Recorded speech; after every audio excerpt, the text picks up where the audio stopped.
পশ্চিমবঙ্গে দীর্ঘ 15 বছরের তৃণমূল কংগ্রেসের শাসনের পর বিজেপির নতুন সরকার গঠনের আবহে রাজ্য জুড়ে রাজনৈতিক উল্লাসের ছবি ধরা পড়েছে। আগামীকাল অনুষ্ঠিত হতে চলা শপথ গ্রহণ অনুষ্ঠানকে ঘিরে দেশ বিদেশের সমগ্র পশ্চিমবঙ্গে নজর ছিল এই ঐতিহাসিক মুহূর্তের দিকে। আর এই আবহে রায়গঞ্জ বিধানসভার অন্তর্গত উদয়পুর এলাকায় বিজেপি কর্মী সমর্থকরা একত্রিত হয়ে উৎসবে মেতে ওঠেন।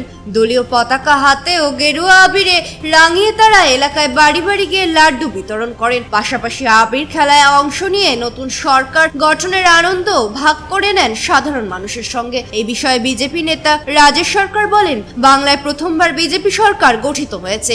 এই ঐতিহাসিক সাফল্যের আনন্দে আমরা দলীয় কর্মীদের নিয়ে প্রত্যেকের বাড়ি বাড়ি গিয়ে লাড্ডু বিতরণ করছি এবং আবির খেলে এই মুহূর্ত উদযাপন করছি। নতুন সরকারের কাছে মানুষের উন্নয়ন, কর্মসংস্থান এবং রাজ্যের সার্বিক পরিবর্তনের প্রত্যাশা রয়েছে। স্থানীয় কর্মী সমর্থকদের দাবি, নতুন সরকারের হাত ধরে রায়গঞ্জ সহ উত্তর দিনাজপুর জেলার দীর্ঘদিনের বিভিন্ন উন্নয়নমূলক চাহিদা পূরণ হবে।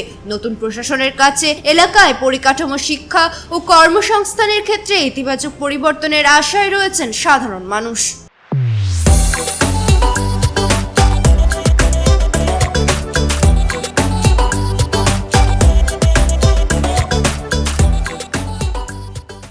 আজকের কর্মসূচি কি ছিল? বাংলায় প্রথম বিজেপির মুখ্যমন্ত্রী হয়েছে, কালকে শপথ নিয়েছে, সবাই দেখেছেন।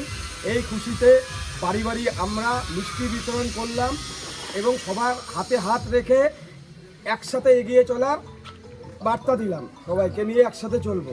এটাই আমাদের আজ কর্মশালা ছিল। জয় শ্রীরাম।